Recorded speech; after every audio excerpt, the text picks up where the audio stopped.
teman-teman, jangan lupa like, subscribe, and komen di bawah ini. Assalamualaikum warahmatullahi wabarakatuh. Saya Muhammad Rizky Asdillah dari Unit 1 Jurusan Pendidikan Agama Islam ingin menyelesaikan tugas final saya bertema perkembangan tasawuf pada abad pertengahan. Oke, langsung saja kita masuk ke videonya, tapi jangan lupa like, comment, and subscribe di bawah ini.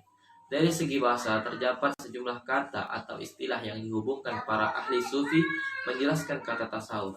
Harun Nasution misalnya menyebut 5 istilah yang berkenaan dengan tasawuf, yaitu as-sufah atau ahlul as-sufah, orang yang ikut pindah dengan Nabi dari Mekah ke Madinah. Saf atau barisan, sufi atau suci, sofos bahasa Yunani atau hikmah, dan suf atau kainwal. Setelah itu, selama ini ada 3 sudut pandang yang digunakan para ahli untuk mendefinisikan tasawuf, yaitu sudut pandang manusia sebagai makhluk terbatas, manusia sebagai makhluk yang harus berjuang, dan manusia sebagai makhluk yang bertuhan.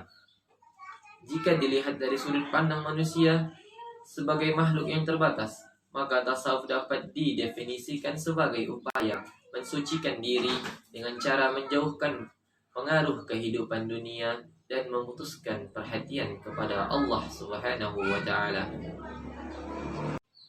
Pengertian tasawuf secara bahasa dan istilah. Tasawuf berasal dari istilah ahlu suffah, yang berarti sekelompok orang pada masa Rasulullah yang hidupnya diisi dengan banyak berdiam di seram-seram di masjid, dan mereka mengabdikan hidupnya untuk beribadah hanya kepada Allah Subhanahu wa Ta'ala. Secara istilah, tasawuf atau sufisme dalam bahasa Arab adalah tasawuf adalah ilmu untuk mengetahui bagaimana cara menyucikan diri, menjernihkan akhlak, membangun dari dan batin, serta untuk memperoleh kebahagiaan yang abadi. Tasawuf pada abad ke-5 Hijriah cenderung melakukan pembaruan dengan mengembalikannya ke dalam landasan Al-Quran dan Sunnah. Di antara tokoh-tokoh yang sangat terkenal yaitu Al-Qushairi, Al-Hawari, dan Al-Ghazali. Di sini akan dibahas pandangan atau kritik mereka terhadap penyimpangan tasawuf. Abu Al-Qasim Al-Qusairi merupakan tokoh yang sangat terkenal pada abad ke-5 Hijriah, terutama karena karya beliau yang sangat terkenal, Al-Risalah Al-Qushairiyah, yang sangat berpedoman pada Al-Quran dan Sunnah. Di awal mukadimahnya, Qushairi melukiskan bahwa saat itu sudah amat langka para sufi sejati. Karena itu, Qushairi melukis kitab yang ia menguraikan konsep-konsep tasawuf, maqamat wal ahwal, kondisi rohainiyah dan karamah para wali, serta diakhiri dengan biografi singkat mengenai para tokoh sufi ternama. Tokoh lainnya yang tasawufnya berasaskan doktrin ahlul sunnah ialah Abu Ismail Abdullah ibnu Muhammad al-Anasari, atau yang lebih dikenal dengan Al-Hawari. Ia dipandang sebagai penggagas aliran pembaruan dalam tasawuf dan penentang para sufi yang terkenal dengan keganjilan ungkapan-ungkapannya seperti Al-Bustami Al-Hallaj. Tasawuf bagian dari syariat Islam, yaitu perwujudan dari ihsan, salah satu dari 3 kerangka ajaran Islam yang lain, yaitu iman dan Islam.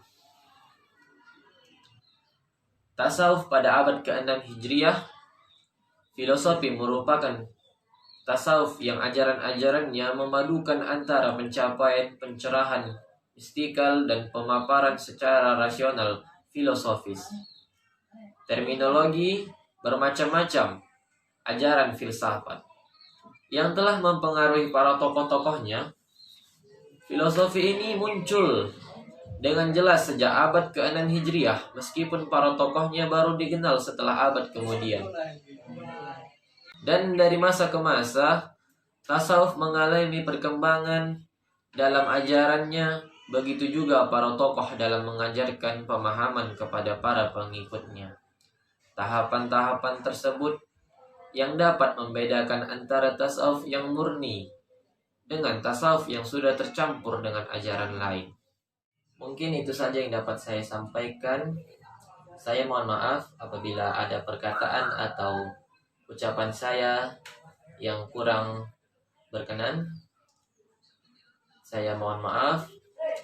Jangan lupa, mari sama-sama kita bangkitkan channel ini dengan cara subscribe channel di bawah ini. Dan jangan lupa like dan komen video ini. Terima kasih. Wassalamualaikum warahmatullahi wabarakatuh.